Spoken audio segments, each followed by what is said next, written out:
consecutive NBA Final Series. I know it's a tall order. I know birthday wishes are hard to come by these days. I've got 2 kids, trust me. Warriors, Cavs, Part 4. Someone who isn't expecting these games to be close, broadcaster and former head coach Jeff Van Gundy. He says any game the Cavs win would be a huge upset, and added, "This is the biggest difference that I remember between 2 teams heading into the finals in my time in the NBA," and we know that is a long time. Thanks for sugarcoating it. CC, is Jeff Van Gundy right? Big facts. All facts. And I used to work for that company. I know he probably got a memo saying, "Hey, you're telling a little too much of the truth. Hey, can we shade this a little bit the other way?" Are on ABC, which is owned by the same company. Yeah, and those TV deals like that, they don't start making money till game 5, 6, and 7, where that back end of it becomes all profit. So, Van Gundy, I appreciate his honesty. He's telling the truth. This is the way it is. LeBron and the others versus one of the greatest teams that we've ever seen. In 4 games, they're going to get rings for the 3rd time in 4 years. Now, what team have we seen do that? That wasn't considered one of the greatest teams in NBA history. So that's what they are on the cusp of doing. So, no, he sees it exactly the way we see it. Steve Kerr said it. In game number 7, you know something? Our talent kicked in. Ain't about no strategy. They have more talent than anyone in the NBA, and it's not even close. Listen, I'm not calling it a sweep, but I'd be surprised if it goes 6. I'd be shocked if it goes 7. And it would be the most surprising sports result of my lifetime if the Cavs win this series. And I say that believing the greatest player ever plays for Cleveland.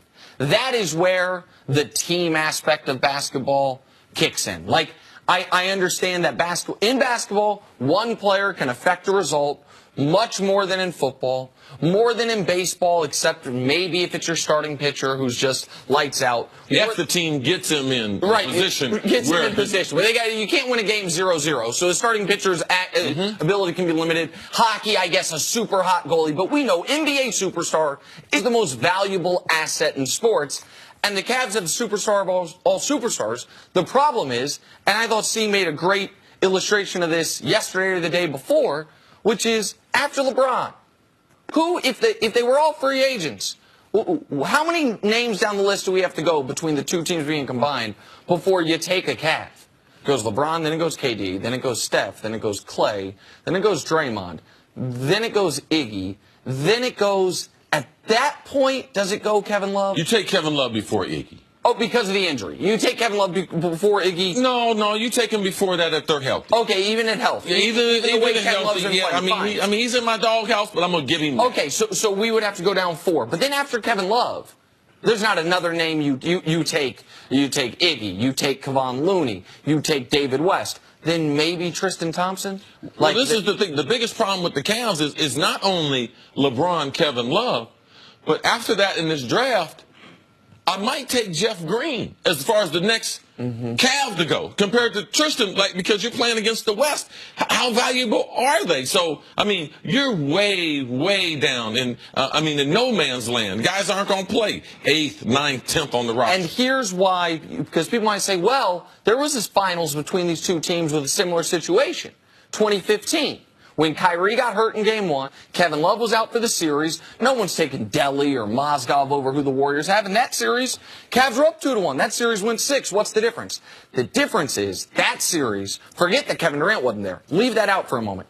The Cavs had the personnel to play a 1993 Knicks style of basketball, meaning we're going to slow it down. The same way they won Game 7 against the Celtics. Yes, we're going to slow it down. We're going to play, except in that series, they were playing great defense. Against the Celtics are just missing shots. Yes. Just missing shots. Yes. The Cavs do not have the roster to say, we're going to try to keep this game where the possessions are in the 70s. LeBron holds the ball for 22 seconds, jacks up a shot, and then we lock you down defensively. They don't have the guys to lock you down. Okay, if they don't have the roster to do it, give me a game plan, something they can at least work towards to keep this close. They have to have some kind of strategy going in. There's got to be something that they're going to hold their head on and say, well, this is what we're going to ride through the finals. It's going to be this. Because it can't be what they've been doing. It can't be prayer. This is what the Cavs, now, they're fortunate they're playing against the Warriors because the Warriors turn the ball over. But LeBron cannot average 5-6 turnovers a game. Yeah. They have to be. You never. It's just too easy to say, oh, you have to play a perfect game. You should never say that in any sporting event. They got to play clean games. And they got to be able to get some stops. They got to be able to win the loose balls. They got to be able to pound them in the paint. Like, that's what the Cavs have to do. And that's it. And then try to survive that third quarter. And LeBron's got to play 45 minutes a game, right? Like, LeBron has to play nearly the entire game. I can tell you what I believe the game plan is going to be in Game 1 and how it will adjust. The game plan in Game 1 will be a typical LeBron Game 1, which is he calls it feeling out. What that really means is, well, if my guys are hitting shots, we'll have a chance. But other than that, I'm going to see how they're going to be guarding me. And then once the Cavs are likely down 2-0, my guess is in Game 3, that's the game LeBron shoots the ball 35-plus times and tries to will his team to victory by himself. But as great as he is, as much endurance as he has, he can't do that for 7 games against this team. Not when you can have Durant, Draymond, Iggy when he comes back, those bodies to throw at LeBron defensively.